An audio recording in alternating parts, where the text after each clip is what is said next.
نبی کریم صلی اللہ علیہ وسلم کا ارشاد گرامی حضرت عبداللہ بن عباس رضی اللہ تعالی عنہما نقل فرماتے ہیں، بات اعتکاف کی تھی۔ حدیث مبارک میں عبداللہ بن عباس نقل فرماتے ہیں رضی اللہ تعالی عنہ، قال رسول اللہ صلی اللہ علیہ وسلم من اعتکف فی سبیل اللہ۔ نبی کریم صلی اللہ علیہ وسلم نے فرمایا، جو آدمی اللہ کی رضا کے لیے اعتکاف کر دیتا ہے کہ عبادت کی نیت سے، اللہ کی رضا کی نیت سے اپنے آپ کو بند کر دینے کا نام اعتکاف ہے۔ اعتکاف یا تکف، اعتکاف کا معنی ہوتا ہے اپنے آپ کو بند کر دینا، روک رکھ دینا۔ کس سے؟ دنیا کی چیزوں سے اپنے آپ کو روک کر اللہ کی عبادت کے لیے اپنے آپ کو بند کر دینا، اس کا نام اعتکاف ہے۔ مقصود اللہ کی عبادت ہے، اللہ کی رضا ہے۔ تو اللہ کے پیغمبر صلی اللہ علیہ وسلم نے فرمایا، جو اعتکاف کرتا ہے مسجد میں، جو عورتیں گھر میں، تو فرمایا ان کے لیے ایک فائدہ یہ کہ اعتکاف کرنے والے کو اللہ فرشتوں کو حکم کرتے ہیں، جو یہ نیکیاں کرتا تھا وہ نیکیاں لکھ دو، اس کی نیکیاں لکھی جاتی ہیں۔ اور نمبر 2 فرمایا، برائیوں سے بندہ بچ جاتا ہے۔ نیکیاں لکھنے سے کیا مراد، کرے یا نہ کرے؟ فرمایا ہاں، اعتکاف میں جب بندہ اپنے آپ کو بند کر دیتا ہے تو پھر یہ بہت ساری نیکیوں سے، نیک بندہ تھا بھی رک جاتا ہے۔ کسی کی بیمار پرسی کرتا تھا، بیمار پرسی بہت بڑی نیکی تھی، اب اللہ اس کو کہتے ہیں تو میری رضا کے لیے، میری عبادت کے لیے رکا نا، وہ بیمار پرسی والا ثواب تجھے دوں گا ادھر بیٹھے ہوئے۔ اب یہ کسی غریب کی مدد کے لیے جاتا تھا، اللہ کہتے ہیں میری رضا کے لیے، میری عبادت کے لیے رکا، وہ جو تو غریبوں کی مدد کرتا تھا نا، اس کا ثواب تجھے لکھ دیا جائے گا۔ وہ تو رشتہ دار بیمار تھا، اس کی بیمار پرسی کرتا تھا، خدمت کرتا، فرمایا وہ ثواب تجھے لکھ دیا جائے گا۔ اور جو نیکی کرتا تھا، جنازے پڑھنے کے لیے جاتا تھا، یہ نیک آدمی تھا، مسلمان تھا، اللہ ہم سب کو مسلمان بنائے۔ آج کل تو یہ کیفیت بھی آ گئی ہے کہ جنازہ اگر کسی تعلق والے کا تو ہم جائیں گے، جی فلاں کو دیکھ لے میں آیا ہوں، نہیں تو کہتے ہیں مسلمان کے جنازے میں بھی کم آتے ہیں۔ اللہ اخلاص کے ساتھ اس عمل کی توفیق نصیب فرمائے۔ تو فرمائے تو جنازے پڑھتا تھا، اس کا ثواب بھی تجھے لکھ دیا جائے گا۔ تو انسانی خدمت، رشتہ داروں کی خدمت جو بھی ہوتی تھی وہ لکھ دی جائے گی۔ تو حلال کی معاش کما کر کسی غریب کا تعاون کرتا تھا، کسی بیوہ کا کرتا، کسی دین والے کا تعاون، فرمایا اعتکاف کے دنوں میں وہ سارا ثواب تجھے لکھ دیا جائے گا۔ تو میری عبادت کے لیے، میری رضا کے لیے بیٹھا، جو نیکیاں تو پہلے کرتا تھا دانستہ نادانستہ اپنے معمول میں، وہ ساری تیرے نامہ اعمال میں، جب تک بندہ اعتکاف میں ہوتا ہے۔ اللہ کہتا ہے یہ میری رضا کے لیے رکا ہے ان نیکیوں سے، تو فرشتوں اس کی وہ نیکیاں ساری لکھو جو پہلے کرتا تھا۔ اور دوسری بات ہے، پھر فرمایا اعتکاف میں بڑا فائدہ، بندہ برائیوں سے بچ جاتا ہے۔ ظاہر بات ہے، باہر بندہ ہوتا ہے، طرح طرح کی فحاشی ہے، عریانی ہے، بے حیائی ہے، بد نظری ہے، باہر غیبت بھی ہو جاتی ہے، اور باہر کسی پر بہتان تراشی بھی ہے، غیبت سن بھی لی ہے، سنا بھی لی ہے، کوئی بہت جھوٹ موٹ بھی ہو گیا ہے، دھوکہ بازی بھی ہو گئی، لغویات بھی ہو گئیں، ان سارے کاموں سے بچ کر اللہ کے گھر میں پڑا ہوا ہے، تو بہت ساری برائیوں سے بچ گیا ہے۔ نیکیاں فرمایا معتکف کو ساری لکھ دی جاتی ہیں جو وہ پہلے کرتا، اور برائیوں سے بچ گیا۔ فرمایا اس سے بڑی سعادت اور کون سی ہے؟ تو اعتکاف ایک بہت بڑی برکت اور رحمت کا ذریعہ ہے، بلائیوں کے جمع کرنے کا اور برائیوں سے بچنے کا ذریعہ ہے۔ اور پھر اس کے نتیجے میں بھی پیغمبر خدا صلی اللہ علیہ وسلم نے فرمایا بندہ اپنے آپ کو جب چند دن کے لیے اللہ کی رضا کے لیے عبادت کے لیے بند کرتا ہے نا، اللہ آئندہ کے لیے اللہ اس کے اوپر سے شیطان کا تسلط بند کر دیتا ہے۔ شیطان تو ہم سب پہ حاوی ہے بھائی، اور اس کے چکر مکر بھی بڑے زیادہ ہیں، تعویلیں بھی سکھاتا ہے، بڑی باتیں کرتا ہے، لیکن اعتکاف والے کے اوپر شیطان کا تسلط بند ہو جاتا ہے۔ شیطان اپنا زور اس پہ نہیں ڈال سکتا ہے، بلکہ شیطان پر اللہ اس کو حاوی کر دیتا ہے۔ یہ بہت بڑی سعادت ہے۔ ہم تو معمولی بات میں پھسل جائیں گے، لیکن اعتکاف والے کو اللہ ایک روحانی قوت دے دیتے ہیں، شیطان اس سے پیچھے ہٹ جاتا ہے۔ یہ سعادت اللہ نے اعتکاف میں رکھی ہے۔ اللہ ہم سب کو اس کی سعادت نصیب فرمائے۔ تو جب نیکیوں سے ساری ملیں گی، بریائیوں سے بندہ بچے گا، تو یہ سعادت کے دن کبھی کبھی آتے ہیں سال میں۔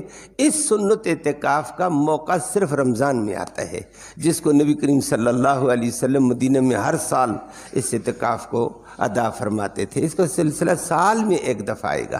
باقی نفلی اعتکاف آدمی کبھی بھی وہ کرے، وہ الگ ایک مسئلہ ہوتا ہے، لیکن اتنی بڑی عظمت والا، برکت والا، رحمت والا، نیکیوں کو سمیٹنے والا، گناہوں سے بچنے والا، شیطان کے مقابلے میں حاوی ہونے والا عمل، یہ اللہ رمضان کے آخری عشرے میں نصیب کرتا ہے۔ اللہ رب العالمین مسلمانوں کو یہ خوب توفیق نصیب فرمائے، اور جو اس عمل سے گزرتے ہیں اللہ ان کو یہی صفات اور یہی نعمتیں، یہی اپنے انعامات نصیب فرمائے۔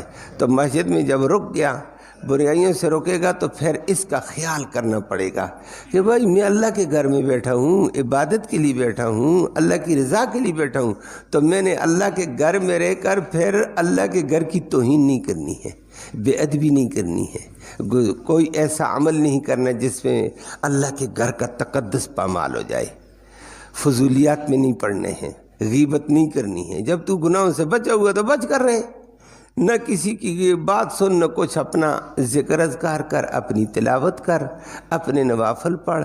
تھک گیا تو چپ ہو کر بیٹھ، پھر بھی فرشتے رحمت الہی نازل کرتے رہتے ہیں، اور لگاتار رحمت ہوتی۔ تھک گیا تو کوئی بات نہیں ہے، لیکن مسجد کی بے ادبی نہ ہو، یہ اہم چیز ہے۔ آج ہم سے ان مسجدوں کا احترام اس طریقے پہ نہیں ہے جو مسجد اللہ کا گھر ہے۔ اللہ کے گھر کا احترام، ادب ضروری، اور پھر یہاں آ کر دنیاوی بات، غیبت کی بات، ادھر ادھر کی باتیں، بہتان تراشیاں، الزام تراشیاں دفع کرو، سب سے ہماری جان چھوٹی۔ اللہ کے گھر میں پڑے ہوئے ہیں، اللہ تو راضی ہو جا۔ اللہ کہتا ہے جو میرے گھر میں پڑا ہوا ہوگا اس طریقے پر، نیکی کا موقع ملتا ہے نیکی کرتا ہے، نہیں تو چپ پڑا ہوا ہے۔ چلو تھک گیا، لیٹ گیا، لیٹے گا، انسان ہے، بشر ہے، یہ سوئے گا، یہ بیٹھے گا اور کھانا کھائے گا، بشر جو ہے۔ لیکن اللہ کہتا ہے پڑا ہوا میرے در پہ، فرشتوں اس کے ہر وقت کی نیکیاں لکھتے چلے جاؤ۔ وہ جی یہ سویا ہوا ہے، فرمایا سویا ہوا تو دربار کس کی ہے؟ در کس کا ہے؟ میرا ہے۔ میرے در پہ گرا ہوا بھی برکتوں والا ہوتا ہے۔ اللہ کے در پہ جھکا ہوا، گرا ہوا، پڑا ہوا کچھ بھی نہیں ہے، سویا ہوا، یہ سونے والی کیفیات میں پڑا ہوا، تھکا ماندہ بیچارہ۔ فرمایا کوئی بات نہیں، گھر میں ہوتا اور بات ہے، کہیں اور در پہ ہوتا اور بات ہے، یہ اللہ کے در پہ آیا ہوا ہے، یہ رحمت سے خالی نہیں ہے۔ اس کا سونا بھی رحمت سے خالی نہیں، کھانا پینا بھی رحمت سے خالی نہیں، لیکن ضرورت کے مطابق کھا، ضرورت کے مطابق اپنے کام کر، باقی نیکی ہو سکتی ہے، نہیں تو چپ، ادب، احترام۔ البتہ فرمایا کہ یہ پھر عظمت والا بن جاتا ہے، نیکیوں والا بن جاتا ہے، اور اللہ اس کی نیکیوں کو قبول کر دیتے ہیں۔ شیخ الحدیث مولانا زکریا صاحب رحمہ اللہ نے ایک حدیث کی وضاحت میں بڑی عجیب بات کہہ دی ہے، اور آگے وہ بڑھتے ایک حدیث کے حوالے سے کہ بھائی معتکف ایسا ہے جیسا کوئی چیز بھی کسی کے دروازے پر آ کر لیٹ جائے، بیٹھ جائے، دروازہ کسی نے نہیں کھولا لیکن اگلا دروازے پر بیٹھ جائے، اور پھر وہ آگے فرمایا ہر آدمی کچھ نہ کچھ اس میں دل ہوتا ہے، رحم ہوگا، وہ کہتا ہے دروازے پہ کتا بھی آ کر گر جاتا بھوکا ماندہ، اور بندہ کنجوس ترین کیوں نہ ہو اس کو دھتکارے گا، کتا پھر گرا رہے گا، پھر دھتکارے پھر گرا رہے گا، اس کو بھی ترس آئے گا، اوے میرے دروازے پہ پڑا ہوا بھوکا ہے، کچھ روٹی ڈالی دوں۔ کتے کے اوپر انسان بھی ترس کھائے گا، کیوں میرے دروازے پر ہے۔ ارے فرمایا معتکف تو اللہ کے دروازے پر آ کر گر گیا ہے، اور یہ تو کتا نہیں، یہ انسان ہے، اور رو رہا ہے یا اللہ میں تیرے دروازے پہ آ چکا ہوں، مجھے معاف فرما، میری قوم کو معاف فرما۔ اللہ اس کی دعاؤں کو بھی قبول کرتے ہیں، جو اس کی بھی مغفرت ہوتی، قوم کی بھی مغفرت ہوتی ہے۔ فرمایا کہ یہ تو سخی بادشاہ کے دروازے پہ بندہ گرا ہے، کنجوس کے دروازے پر کتا بھی گرے تو اس کا لحاظ رکھتا ہے، ارے سخیوں کے سخی کے دروازے پر بندہ آئے گا، محروم کیسے ہوگا؟ وہ تو سخی بادشاہ ہے، اس کی صحابت تو بے انتہا ہے۔ وہ کہتا ہے فرشتوں میرے دروازے پہ آ گیا، اس کی دعاؤں کو قبول، اور جو امت کے لیے دعا کرتا وہ بھی قبول، میرے دروازے پہ خالی نہیں لوٹا کرتے ہیں۔ یہ تو سخیوں کا دروازہ ہے۔ تو یہ اعتکاف ایک بہت بڑی عظمت والی چیز ہے۔ اس کے لیے خود بھی کوشش کیجئے، اپنے گھر میں اگر فرصت ملے تو ہماری ماں اور بہنوں میں سے بھی جو ہمت کرے تو بہت بڑا ثواب ہے۔ وہ میں نے کل بھی ذکر کیا، عورت کے لیے اعتکاف مرد کے مقابلے میں آسان ہے۔ مرد تو مسجد میں بیٹھے گا، مسجد کے علاوہ بیٹھ ہی نہیں سکتا ہے اعتکاف، لیکن عورت کے لیے مسجد نہیں، گھر میں اعتکاف بیٹھے۔ ازواج مطہرات اپنے گھر میں اپنے کمروں میں اعتکاف فرماتی تھیں۔ عورت کے لیے پردہ تستر زیادہ ہے، وہ میں نے کل بھی ذکر کر دیا ہے۔ مرد کے لیے مسجد کی جماعت افضل ہے، مسجد کی نماز افضل ہے، عورت کے لیے گھر کی نماز افضل ہے، اور گھر کے صحن سے بھی اس کے گھر کا خاص کمرہ، فرمایا وَالصَّلَاةُ فِي خِدْرِهَا أَفْضَلُ مِن بَيْتِهَا، اس کے گھر کے اندر نماز پڑھتی ہے اس سے زیادہ بہتر اس کا خاص کمرہ ہے، اس کمرے میں پڑھ، جتنا عورت ستر کرے گی اتنی افضل ہے اس کے لیے۔ لیکن عورت گھر میں رہ کر اپنے دائیں بائیں کے کام کاج بھی کر رہنمائی کر سکتی، بچوں کی بچیوں کی۔ اللہ ہمیں یہ سعادت نصیب فرمائے۔ لیکن آج کل ہماری کیفیت بھی کمزور ہے، ہماری عورتوں کی بھی کمزور ہو گئی ہے۔ عورت بیچاری بڑے 2 وقت قیمتی ہوتے ہیں، یہ اعتکاف والا قیمتی وقت اس کو بھی گنوا دیتی ہے۔ افطاری کے وقت میں تو اتنا قیمتی وقت ہوتا ہے، لاکھوں لوگوں کی مغفرت کا انتظام ہوتا ہے۔ عورتیں بیچاری کھانا پکانے ادھر ادھر لوازمات، اور 5 منٹ نکال بیٹھ کر دعا کر، سارا دسترخوان لگا دیا، تو نے اتنی محنت کی افطاری والوں کے لیے، تو اب لینے کا ٹائم ہے، ہاتھ پھیلا، خدا کی بندی لینے کی بات بھی کرنا۔